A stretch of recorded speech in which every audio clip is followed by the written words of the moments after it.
आदाब नाजरीन, मैं सनम एजाज देख रहे हैं आप दिन भर सनम के साथ हालात वाक़ात और सियासत पे हमारी ख़ास नज़र। लेकिन सियासत के गलियारों में इंतखाबी अमल और उसी इंतखाबी अमल पे जहाँ सबकी नज़र है और आने वाले वक्त में आने वाले इंतखाबात में मुल्क से लेकर जम्मू कश्मीर तक किसका सिक्का जमा रहेगा उस पर सबकी नज़रें तो लगी हुई हैं। लेकिन फ़िलहाल इंतखाबात से पहले सियासत को गरमाने के लिए कुछ मुद्दे भी उठाए गए हैं और अब यूनिफॉर्म सिविल कोड यानी यूसीसी या कॉमन सिविल कोड इसे नाम दिया जा सकता है, उसका मुद्दा भी बड़ा गरमाया हुआ है। और ये कॉमन सिविल कोड का मुद्दा पिछले दिनों वज़ीर-ए-आज़म की तकरीर या वज़ीर-ए-आज़म की बात किए जाने के बाद से काफ़ी गर्म है। सियासी जमातें बयानात दे रही हैं और कुछ सियासी जमातें हक़ में, कुछ इसके मुखालिफ में बयानात दे रही हैं। और कॉमन सिविल कोड की बात करें तो ये बीजेपी के 2019 के इंतखाबात का जो मंशूर था उसमें भी लिखा हुआ था और उसमें बीजेपी ने 2019 के इंतखाबी मंशूर में साफ तौर पर लिखा था कि अगर बीजेपी इक़्तिदार में आती है तो कॉमन सिविल कोड को निफाज को अमल में लाया जाएगा। एक मुल्क एक कानून की बात की जाती है कॉमन सिविल कोड में और इसी के बीच में कुछ सियासी जमातें इसके ख़िलाफ़ भी हैं और कुछ मजहबी जमातें भी इसका विरोध करते हुए बता रही हैं कि कॉमन सिविल कोड, हिंदुस्तान एक डेमोग्राफिक कंट्री है और इसमें डाइल्यूशन है तो इसमें कॉमन सिविल कोड की बात हो ही नहीं सकती है। ताहम उत्तराखंड से लेके जम्मू कश्मीर और मणिपुर से लेके नॉर्थ ईस्ट से लेके साउथ इंडिया तक हर जगह पे इन दिनों चर्चा, बहस, सब कुछ वो कॉमन सिविल कोड के आसपास ही है। जहां बीजेपी के मंशूर में 2019 के मंशूर में ये तो था ही था, वहीं पिछले कुछ दिन उससे भी कांग्रेस के बयानात की तनकीद की जाती है। और उत्तराखंड में बीजेपी के लीडरान ने आज कांग्रेस पर तनकीद करते हुए बताया कि कांग्रेस गलत फहमियाँ पैदा करने की, यूसीसी के मामले में गलत फहमियाँ पैदा करने की कोशिश कर रही है। ताहम ऑल इंडिया डीएमके ने आज अपना इंतखाबी मंशूर भी जारी किया है। साउथ इंडिया की एक स्टेट है और साउथ इंडिया की स्टेट में बताया गया है कि यकसा सिविल कोड हिंदुस्तान की मजहबी आज़ादी को नुकसान पहुंचा सकता है। कॉमन सिविल कोड की मुखालफत करते हुए इस पर बताया गया है। और आपको बताएं, नोबेल इनाम याफ्ता भारत के अमृता सिंह ने बताया है कि यूसीसी यानी कॉमन सिविल कोड जो है ये हिंदू राष्ट्र का एक हिस्सा है। इसी के साथ साथ मिज़ोरम में कांग्रेस पार्टी ने आज इस सवाल से अपने बयान जारी करते हुए बताया कि लोगों से उन्हें अपील की कि वो इसकी सख्ती से मुखालफत करें और अगर ज़रूरत पड़ी तो सड़कों पे निकल भी आया जा सकता है। ताहम महाराष्ट्र में शिवसेना के लीडर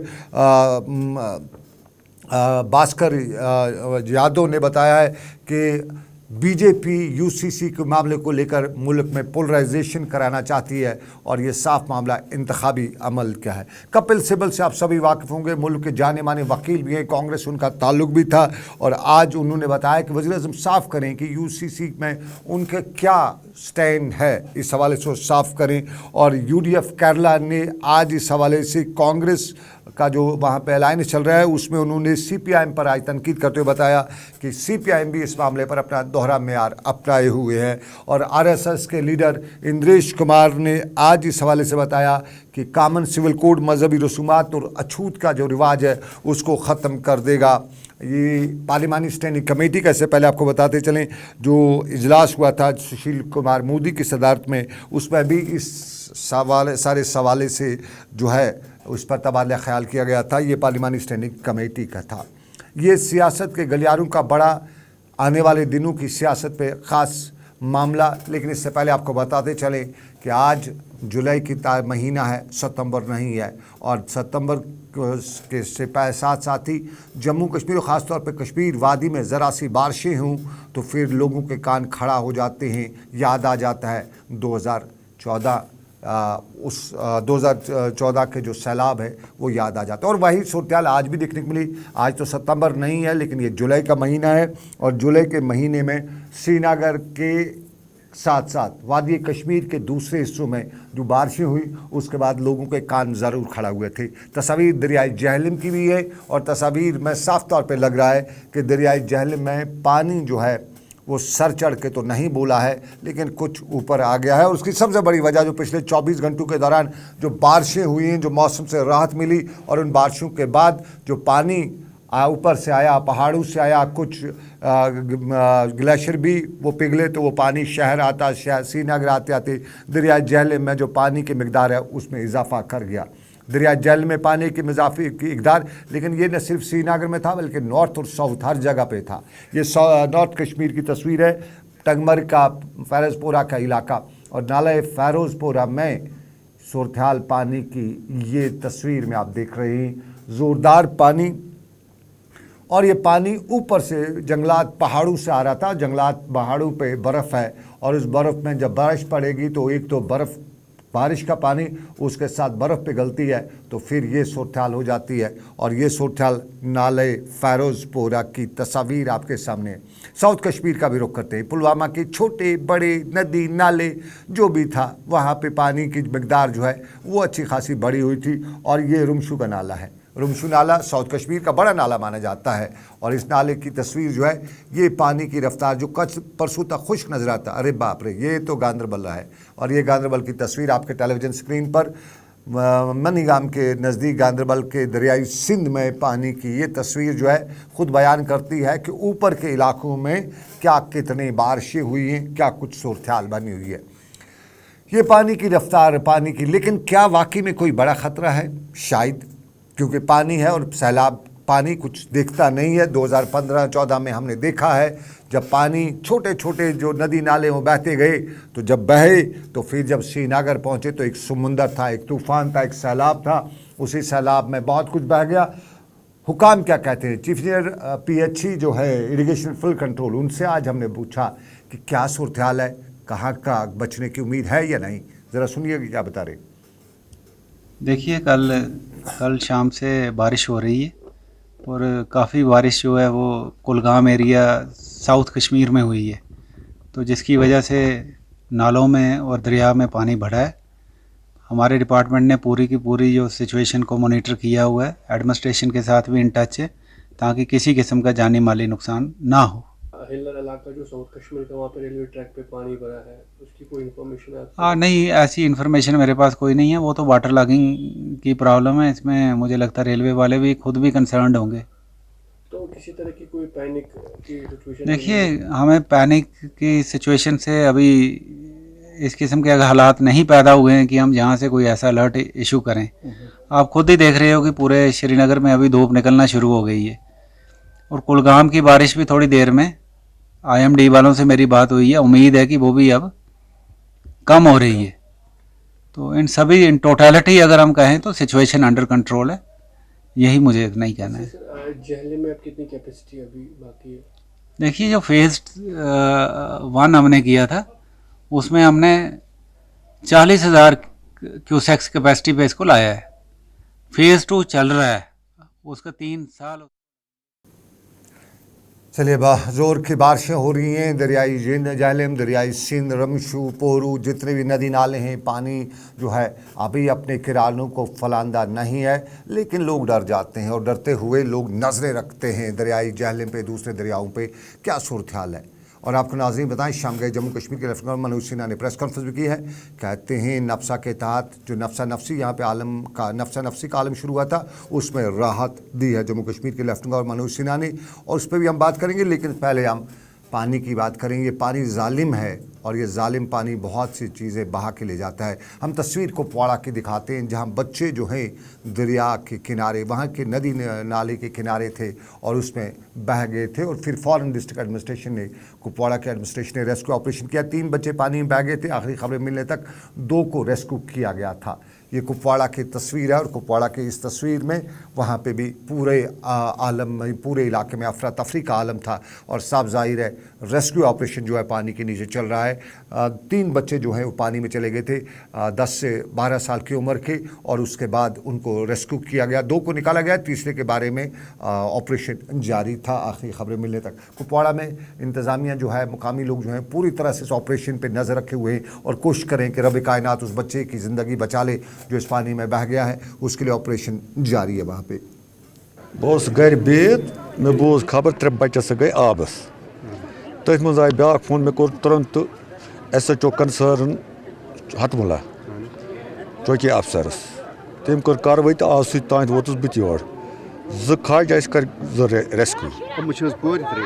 अख लड़कं जावेद अहमद डारून लड़कं, ब्या मोगल पोरिश बच्ची फयाज अहमद मीर, युस ये वनस आबस तल यह सोलकुट उबल जबार पायर मलिस नाव रिश्तेदार तमिस नाव जावेद अहमद डार तेहंदे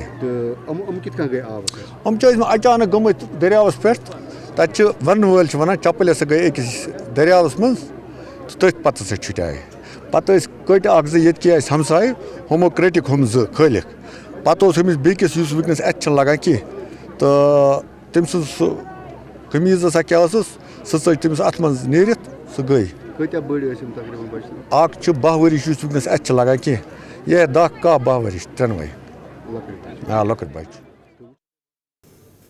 मौत का एक दिन मुईन है और वो तो कुदरत का निज़ाम है, मरना हर किसी को है, किसी को आज किसी को कल, लेकिन कभी कभी छोटी छोटी बातें भी मौत का सबब बन जाती हैं। और यहाँ भी दूर के इलाके से, उस इलाके के नहीं बल्कि कुपवाड़ा के दूसरे इलाके जैसा सोलकूट का जो गांव है वो जहाँ पे ये वाक़ा पेश आया वहाँ से करीबन 8 से 10 किलोमीटर दूर है। तो इस सारे में दूर से बच्चे शायद किसी रिलेटिव के घर गए हुए थे तो वहाँ से पानी में बह गए हैं। लेकिन ये सूरत हाल जो है जम्मू कश्मीर के मुख्तलिफ इलाकों में पानी चढ़ा हुआ है। हम ज़रा आपको पुंछ नाले की तस्वीर दिखाते हैं। ये अगली तस्वीर हम पुंछ की दिखा रहे हैं और ये पुंछ के नाले में पानी की रफ्तार जो है वहाँ पे भी नदी नालों में पानी चढ़ा हुआ है। पहाड़ी इलाकों में बारिशें हुई है और पुंछ का इलाका भी पहाड़ी है। ऊपर पहाड़ों पे कश्मीर के साथ मिल लगने वाले जो पहाड़ हैं उनमें भी बर्फ़ ऊपर होती है, तो उस बर्फ़ पे जब बारिश पड़ती है तो उस हवाले से इंतज़ामिया ने वहाँ पे इंतज़ाम कर रखे हैं। और इंतज़ाम करते हुए इंतज़ामिया लोगों को होशियार भी करी है। नदी नालों को पार करते हुए एहतियाती तदाबीर के हवाले से बताया जा रहा है और लोगों को ये भी बताया जा रहा है कि फ़िलहाल नदी नालों से दूर ही रहें। हम 10-20 घर हैं जी, कम से कम 5-6 आदमी एक एक घर में हैं, बच्चे भी हैं, बुजुर्ग भी हैं, कम से कम 30-40 आदमी होगा इस वक्त भी पार जी। तो अभी पानी तो आई रात को ज़्यादा आया, पहले भी आया था तो फिर थोड़ा कम हो गया था, आई रात से बहुत ज़्यादा है। आने जाने का कोई जो रास्ता है वो ख़त्म हो गया है। बस उनके लिए ना कोई सामान है ना आने जाने का। पिछले साल भी जब आया था तो आर्मी वाले रिवैक्स वाले आए तो उन्होंने आके यहाँ से आदमी को निकाला था। तो फिर हमने उससे पहले भी डीसी साहब के पास गए थे, दरख्वास्त दी थी कि हमें कोई यहाँ पे क्रेट का सिस्टम बन जाए या पुल का बन जाए, आने जाने के लिए सहूलियत हो जाए, लेकिन हमारी कोई सुनवाई नहीं हुई है। इस वक्त हमारा कहना यही है या पीछे से कोई क्रेट का सिस्टम करे। इस जो ये साइड में नाला है इसमें पहले पानी नहीं था, ये अभी इस साल से पानी आया है, आने जाने के लिए बहुत मुश्किल है। ये पुराने कराट हैं हमारे चल रहे हैं, आने जाने के लिए बहुत ही ज़्यादा प्रॉब्लम हो रही है। अगर ये भी चले गए, ज़मीनें भी चली गई तो हमारे पास तो कुछ नहीं रहा। हमें ये हमारे पास हैं यही ज़मीनें मकाने। अभी इसी टाइम में आया ज़्यादा, पहले इतना ज़्यादा नहीं था, कम था। तो पहले कोई हम इधर उधर जा नहीं सकते थे, कोई गाड़ी वाड़ी जाती है वहीं फंस जाती है और हम लोग जो जाएंगे वहीं फंस जाएंगे। अभी हम घास वहीं से लाएंगे, हमारा माल बेची वहीं चलता है तो हमारी मक्की।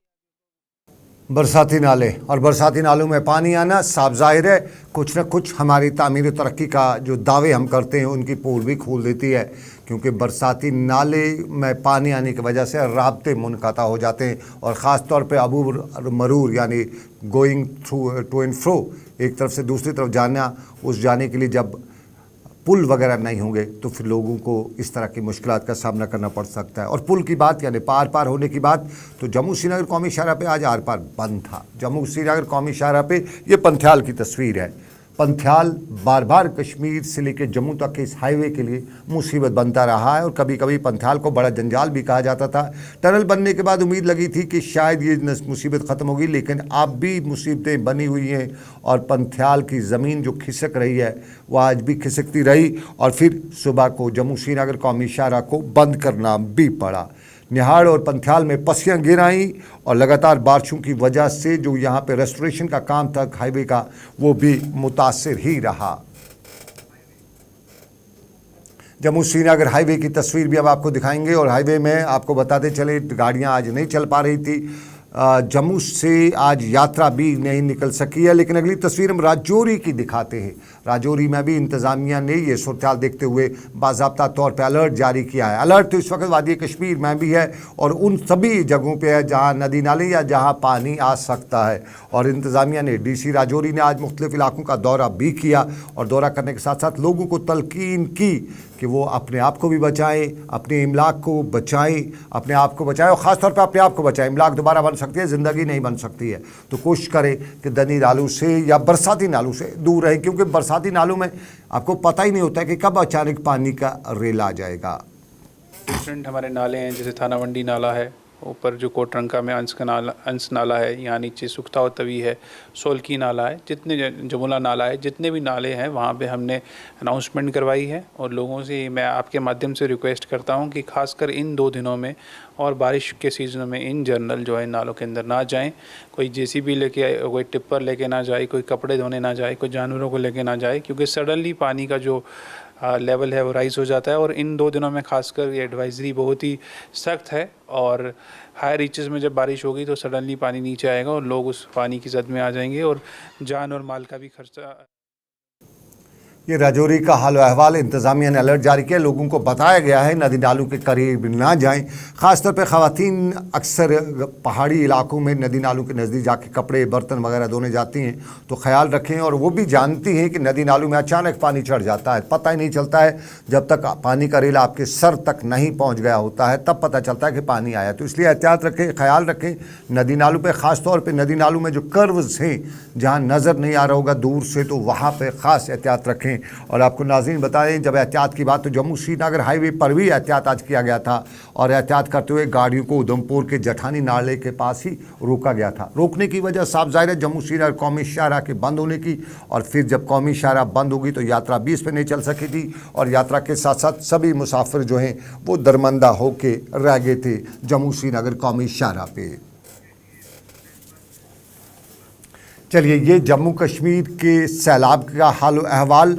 एक सैलाब जो कुदरत का सैलाब 2014 में आया था और दूसरा सैलाब 2016 में भी आया था, वो भी आज की तारीख पे आया था। तो तारीख की बात, लेकिन आज की तारीख में सियासत में बड़े बयानात तो हैं। शाम के जम्मू कश्मीर के लेफ्टिनेंट गवर्नर मनोज सिन्हा ने प्रेस कॉन्फ्रेंस भी की है, कुछ मामलात पे उन्होंने बात भी की है।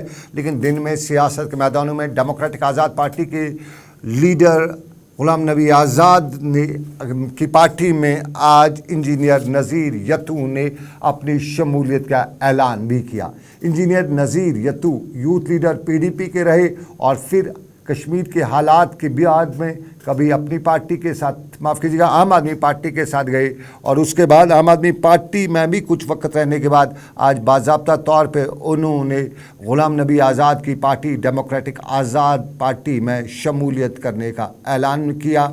और गुलाम नबी आज़ाद ने अपने दूसरे लीडरान या दोस्तों के हमरा, पार्टी लीडरान के हमरा उनका खुशामदीद भी कहा, उनका इस्तकबाल भी किया। और इस मौके पर गुलाम नबी आज़ाद ने उनके हवाले से भी बताया कि जवान साल लीडर हैं और जम्मू कश्मीर की सियासत पर नज़ीर यत्तू पूरी नज़र रखते हैं और उनकी पार्टी के लिए ये बड़ा मार्का भी है, ये गुलाम नबी आज़ाद ने बताया। लेकिन गुलाम नबी आज़ाद ने जब बात की यत्तू की तो बात इंतखाबात की आ ही गई। तो इंतखाबात की बात करते हुए उन्होंने बताया कि जम्मू कश्मीर मुल्क की वो वाहिद रियासत है जहाँ 6 साल से आवाम को अपना वोट का बटन दबाने का अमल जो है उसका इंतज़ार करना पड़ रहा है और आवाम जानती है कि जो ब्यूरोक्रेटिक सरकार है वो कुछ नहीं कर सकती है।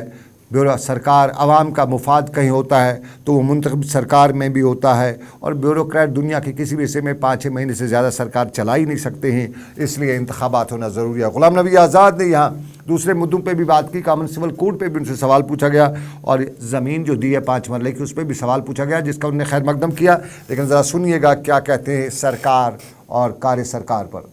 2 साल से नहीं 6 साल से हमारा इंतज़ार है और जम्मू कश्मीर के अवाम का इंतज़ार है कि एक डेमोक्रेटिक सेटअप इस स्टेट में बहाल हो जाए। डेमोक्रेटिक सेटअप का मेरा मतलब है कि चुने हुए नुमाइंदे एमएलए बने और वो सरकार चले, क्योंकि जमहूरियत में ये काम सिर्फ चुने हुए नुमाइंदे ही कर सकते हैं। यहाँ या हिंदुस्तान या दुनिया के किसी हिस्से में 6 महीने के अलावा ऑफिसर सरकार नहीं चला सकते, चुने हुए नुमाइंदों का होना ज़रूरी है। तो हमारी 6 साल पहले भी मांग वही थी, 5 साल पहले भी थी, 3 साल पहले भी थी।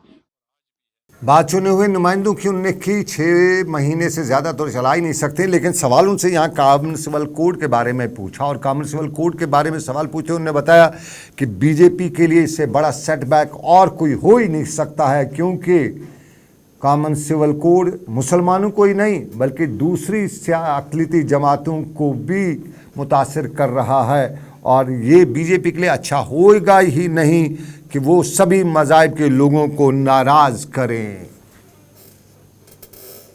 सिविल कोड की बात 70 को ख़त्म करना, इसमें सब मज़हब हैं, न सिर्फ मुसलमान है बल्कि इसमें सिख हैं, ईसाई हैं, इसमें ट्राइबल हैं, इसमें जैन हैं, इसमें पारसी हैं।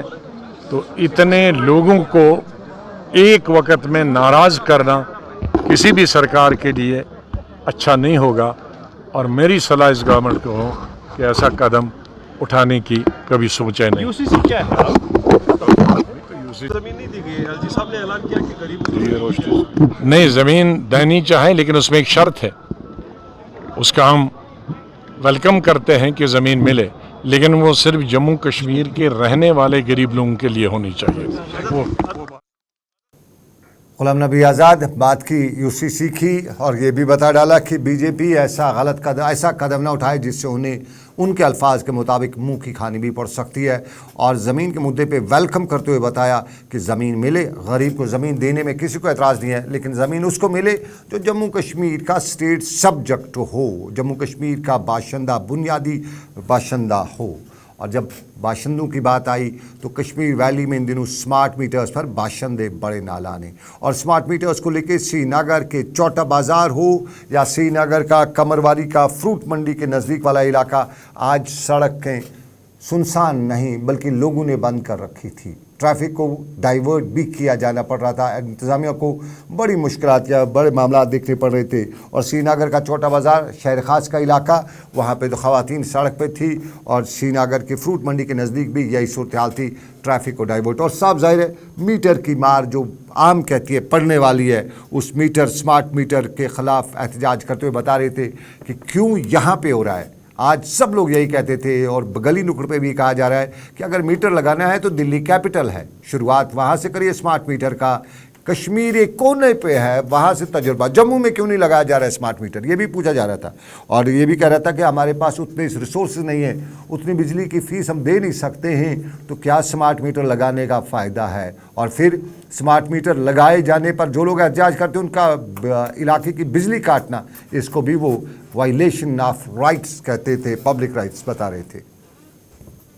चोट बाजार ये कान कदल चोट बाजार ये कान कदल चोट बाजार ये मजदूर तबक ये दारंद कह चर्स चूर स्मगलर ये सास बजे रोपये मजूर ये सारी रेड मजूर दुकानदार दुकान वनस कम दुकानदार बिचार तिम कम वनकन रोपये 100 दिन रोपये 100 दिन शाम खावान अयालस वह कत नान गरन मज पेशेंट नॉर्मल तो हार्ट पेशेंट तमिस अक्सर पे ऑक्सीजन लागुन हस्बैंड मे सह बिचोर कर मजूर तुम वन मे बह कत यूत एफोर्ड कर ये मे ये सो बच्ची सह एबनॉर्मल तो हार्ट पेशेंट तमिस नबर कर दिल्ली मज ओपन हार्ट सर्जरी नफसा पे जम्मू कश्मीर के लेफ्टिनेंट गवर्नर मनोज सिन्हा ने शाम गए बड़ा ऐलान भी किया है, लेकिन आपको नाज़रीन बताएं बिजली के स्मार्ट मीटर्स पे जम्मू कश्मीर के लेफ्टिनेंट गवर्नर मनोज सिन्हा की खामोशी पे लोग पूछ रहे हैं कि क्यों इस पे बात नहीं की जा रही है। लेकिन चलते चलते एक निजी अस्पताल का मामला जिसने कन्फ्यूजन पैदा किया, अस्पताल में बच्चों की डिलीवरी 2 की बच्ची की हुई, और श्रीनगर के इस निजी अस्पताल में 2 बच्चों की डिलीवरी में बताया जाता है कि अदला बदली हुई, और उस अदला बदली के बाद मामला थोड़ा सा संगीन हो गया।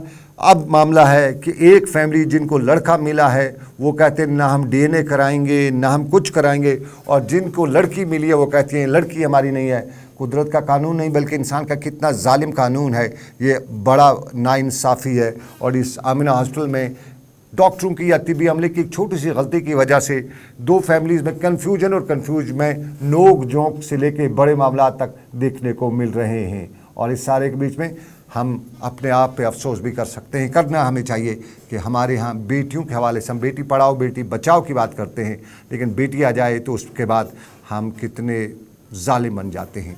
तो ये था हमारा आज का दिन भर। आज के दिन भर से बस इतना ही। सनम को दीजिए इजाज़त इस उम्मीद के साथ कि रब्बे कायनात की रही मर्ज़ी, फिर करेंगे आपसे मुलाकात। आप रखिएगा अपना ख्याल। अल्लाह आपका मेरा सबका निगहबान हो। आप कल सोमवार एतवार है, आपका एतवार मंगल रहे। अल्लाह हाफिज़।